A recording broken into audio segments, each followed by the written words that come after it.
বিশ্বকাপ উপলক্ষে চর্চার নিয়মিত আয়োজনে আপনাদের আবার স্বাগত জানাচ্ছি।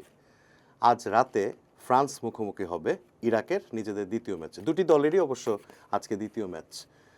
ফ্রান্স আগের ম্যাচে মানে নিজেদের প্রথম ম্যাচে সেনেগালকে 3-1 গোলে হারিয়েছিল, আর ইরাক হেরেছিল নরওয়ের বিপক্ষে 4-1 গোলে। আমাদের সঙ্গে আছেন রাজশুভ নারায়ণ চৌধুরী। শুভর কাছে আমার প্রথম প্রশ্ন, ইরাক ফ্রান্সের জন্য কতটা সহজ প্রতিপক্ষ? কম্পেয়ার টু সেনেগাল যদি আমরা ধরি, ইরাক আসলে ফ্রান্সের জন্য ঠিক সে অর্থে খুব বেশি কঠিন কোনো পরীক্ষা হবে বলে আমার মনে হচ্ছে না। সেনেগালের বিপক্ষে আপনি যদি ম্যাচটা রিকল করেন, ফ্রান্স কিন্তু ফার্স্ট হাফে বেশ ভুগেছিল এবং সেনেগাল বেশ কয়েকটা চান্স তৈরি করেছিল। ইভেন ইসমাইলা স্যার যদি একটা ওপেন নেট যে চান্সটা সেটা যদি মিস না করতেন, হয়তো বিরোধীতে ফ্রান্স পিছিয়ে থাকতো। এনিওয়ে, সেখান থেকে ফ্রান্স দ্বিতীয়ার্ধে দারুণভাবে ঘুরে দাঁড়িয়েছে, এমবাপ্পে জোড়া গোল করেছেন, ইন্ডিভিজুয়াল ব্রিলিয়েন্স ফ্রান্স জিতে গেছে। কিন্তু আজকে যখন ইরাক কেমন অপোনেন্ট সেটা আমরা তো নরওয়ের সাথে ইরাকের ম্যাচটা দেখলেই কিছুটা আইডিয়া পেতে পারি। আপনি যদি নরওয়ের সাথে ফ্রান্সের তুলনা করেন, ফ্রান্স ডেফিনেটলি অনেক আগানো। নরওয়ের কাছেই ইরাক 4-1 গোল হেরেছে।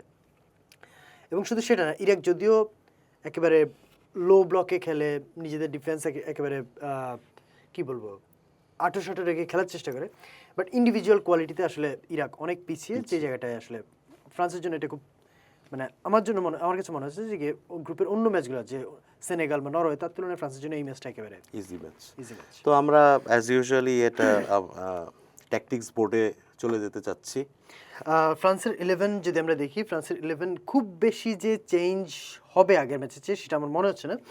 আপনার গোল পোস্টে মাইক মাইনো, আপনার right back joules Kunde, centre ব্যাকে একটা হয়তো চেঞ্জ আসতে পারে, উপমেকানো থাকবেন, কিন্তু তার পাশে হয়তো আমরা হয়তো সালিবাকে দেখতে যাচ্ছি। সালিবাকে দেখতে পাওয়ার সম্ভাবনাটা একটু বেশি। একটা রিজন হতে পারে, যেহেতু ইরাক অনেক বেশি ডিফেন্সিভ খেলবে, তার মানে হচ্ছে ফ্রান্স অনেক বেশি বল পজিশনে থাকবে, সেটা সালিবার বল প্লেইং অ্যাবিলিটিটা হয়তো সালিবাকে এগিয়ে রাখতে পারে। এরপর যদি আপনি দেখেন, Theo Hernandez led back as usual.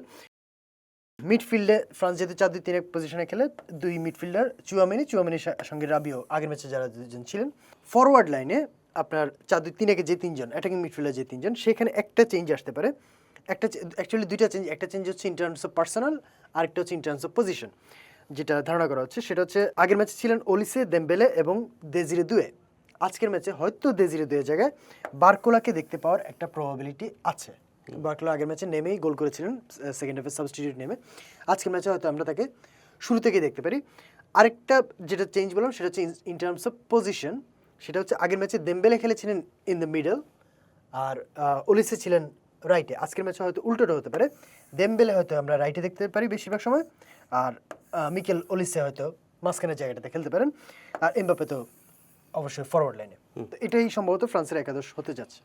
এমবাপ্পের সামনে কিন্তু আজকে একটা দারুণ হাতছানি আছে। মেসি আলজেরিয়ার বিপক্ষে হ্যাট্রিক করে 16 গোল, বিশ্বকাপের সর্বোচ্চ গোলদাতা হিসেবে মিরোস্লাভ ক্লোজার পাশে বসেছেন। আজ কি এমন কোনো সম্ভাবনা আছে কিনা যে মেসিকে হয়তো ছুঁয়ে ফেলবেন এমবাপ্পে, যেহেতু ইরাক দুর্বল প্রতিপক্ষ তুলনায়? আমি তো বলি, এমবাপ্পের এই মুহূর্তে 14 গোল, 12 গোল নিয়ে বিশ্বকাপ শুরু করেছিলেন, আগের ম্যাচে 2 গোল করেছেন, 14 গোল। মেসির 16। আমার তো একটা সম্ভাবনা যেটা দেখতে পাচ্ছি, হয়তো এমবাপ্পে আজকে মেসিকে ছাড়িয়ে বিশ্বকাপের ইতিহাসে সর্বোচ্চ গোলদাতা হয়ে যেতে পারেন। ইরাক আপনি যদি দেখেন যে ইরাকের আগের ম্যাচে নরওয়ের বিপক্ষে তারা বেশ ভুগেছে। নরওয়ে, যেটা একটু আগে বললাম, যে নরওয়ের চেয়ে তো France definitely player to player comparison অনেক বেটার প্রতিপক্ষ। আবার ইরাক যেটা হয় যে, আমরা ইরানের খেলা যেমন দেখেছি, ইরানও কিন্তু ডিপ ব্লকে খেলে। আমরা কেপ ভার্দেকে দেখেছি, কেপ ভার্দেও ডিপ ব্লকে খেলেছে, বা ইভেন কুরাসও প্রথম ম্যাচে অ্যাটাকিং খেললেও 7 গোল হয়েছে, পরের ম্যাচে ডিফেন্সিভ খেলেছে। ইরাক ডিফেন্সিভ খেলে, কিন্তু ওই ইরান বা কেপ ভার্দের মতো ওই কি বলবো আপনার নো হাউটা যদি মানে দাঁতে দাঁত চেপে লড়াই করার ওই জায়গাটাতে একটু পিছিয়ে থাকে। তো সেই জায়গাটায়, এবং যেহেতু এখানে আপনার 4 জন প্লেয়ার যদি আপনি দেখেন, যে সেনেগালের মতো দল সেকেন্ড হাফে এই 4 জনের সাথে আর পেরে ওঠেনি। হ্যাঁ, সেনেগাল কিন্তু ফার্স্ট হাফে বেশ দারুণ খেলেছে, সেকেন্ড হাফে আর পেরে ওঠেনি। এই 4 জনের পেস, এই 4 জনের ট্রিকারি, এই 4 জনের কন্টিনিউয়াস মুভমেন্ট। এমবাপ্পেকে আপনি দেখবেন কখনো এই 2 জনের মানে সেন্টার ব্যাকের মাঝখান দিয়ে দৌড়াচ্ছে, কখনো এদিকে, কখনো এখানে চলে যাচ্ছে, মানে এই 4 জন কন্টিনিউয়াসলি মুভ করবেন। এই মুভমেন্টের কে সাথে কোথায় থাকবেন আসলে ধরতে মানে মানে ঠাউর করা যায় না। ঠাউর করা যায় না। তো আপনি যখন ইরাকের কথা আমরা যখন বলছি ইরাক ডিফেন্সিভ খেলবে, তখন এই চারজনের কন্টিনিউয়াস মুভমেন্টের সাথে ইরাক কতটা কোপ আপ করতে পারবে সেটা নিয়ে আমার যথেষ্ট সন্দেহ আছে। এবং এই কোপ আপ করতে যদি না পারে, সেটা এমবাপ্পের জন্য একেবারে একটা কি বলবো সহজ সুবর্ণ সুযোগ সুযোগ। সুবর্ণ সুযোগ। এবং এমবাপ্পে যদি আজকে হ্যাটট্রিক করে বসেন, বিশ্বকাপ ইতিহাসের সর্বোচ্চ গোলদাতা হয়ে যান, খুব বেশি আশ্চর্য হওয়ার কিছু থাকবে না। আচ্ছা, আমরা ইরাকের দুর্বলতাগুলো নিয়ে কথা বলছি, ইরাকের শক্তির জায়গাও কিন্তু আছে যে আইমান হোসেন, ইরাকের স্টার স্কোরার, যার গোলে তারা 40 বছর পর বিশ্বকাপে খেলতে এসেছে। ওই দিনও নরওয়ের বিপক্ষেও আইমান হোসেন গোল করেছেন। তো আল হামাদি নামে আরেকজন খেলোয়াড় স্ট্রাইকার আছেন, তিনিও ভালো স্কোরার। তো আইমান বা আপনি ইরাক দলটা নিয়ে একটু যদি দর্শকদের জন্য বলেন। আচ্ছা, ইরাক দলে যেটা হচ্ছে, ইরাক খুব টিপিক্যাল 4-4-2 ফরমেশনেই খেলে। আপনার এই যে আপনি এই চারজনকে হয়তো সেন্টার ইয়েতে দেখবেন ডিফেন্সে। এই হচ্ছে আপনার মিডফিল্ডের 4, আর সাথে হচ্ছেন 2 স্ট্রাইকার, এই তো আইমান আর হচ্ছে আল হামাদি। বাট আইমানের হাইট টাইট মিলিয়ে সবকিছু মিলে এবং গোল স্কোরিং এবিলিটি যেটা, মানে তাকে এশিয়ার one of the scoring machine বলা হচ্ছে এই মুহূর্তে। আচ্ছা, যেটা হচ্ছে আপনার আপনি যদি ইরাকের কথা ধরেন, ইরাকের একটা হচ্ছে তাদের নাম্বার 16 আল আমারি মিডফিল্ড থেকে। আপনি ইরাকের শক্তির জায়গায় যদি বলেন, ইরাকের আল আমারি আগের ম্যাচে মিডফিল্ড থেকে একটা অ্যাসিস্ট করেছেন, যেটা আইমান যে গোলটা করেছেন সেটা অ্যাসিস্ট করেছেন আল আমারি। এবং আমরা এখনকার ফুটবলে একটা খুব স্পেশালি মেসির উত্থানের পর থেকে একটা স্ট্যাট খুব গুরুত্বপূর্ণ হয়েছে, কি পাস। মানে হচ্ছে যেই পাসটা অপোনেন্ট ডিফেন্সকে করে গোলের চান্স ক্রিয়েট করে দেয়, সেই কি পাস তিনি দিয়েছেন 3টি, 90 মিনিটে 3টি কি পাস দিয়েছেন। তো এই আল আমারির পজিশনিং এবং বল ডিস্ট্রিবিউশন, এটা ইরাকের, যদি ইরাক কিছু করতে পারে, সেটা একটা বড় সোর্স হতে পারে আল আমারির একটা অস্ত্র আর কি। আরেকটা যদি আসি ডিফেন্সে, নাম্বার 4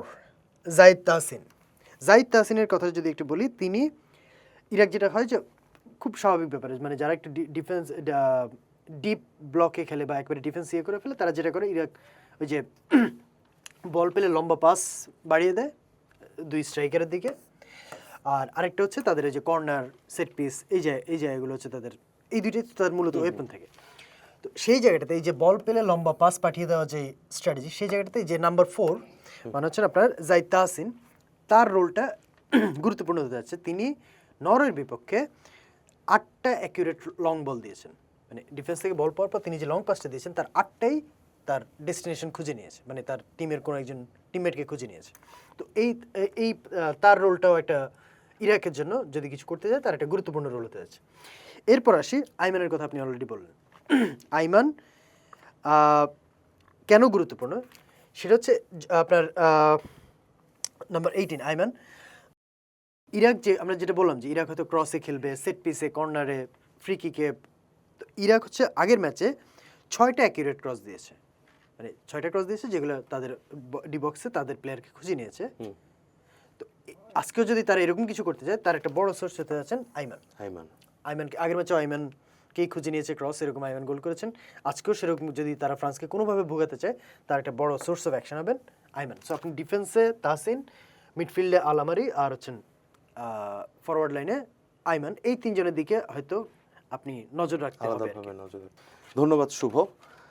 দর্শক, আজ এই পর্যন্তই। আমরা প্রতি ম্যাচের আগেই দলগুলোর স্ট্র্যাটেজি, পরিকল্পনা ইত্যাদি নিয়ে আপনাদের সামনে হাজির হচ্ছি, আপনাদের সামনে তুলে ধরছি। দর্শক, খেলা উপভোগ করুন। রাতে ফ্রান্স বনাম ইরাক, যদিও ম্যাচটা খুবই ট্রিকি টাইম, রাত 3টা, তবু উপভোগ করুন। দর্শক, আমাদের সঙ্গে থাকুন, চর্চার সঙ্গে থাকুন। ধন্যবাদ।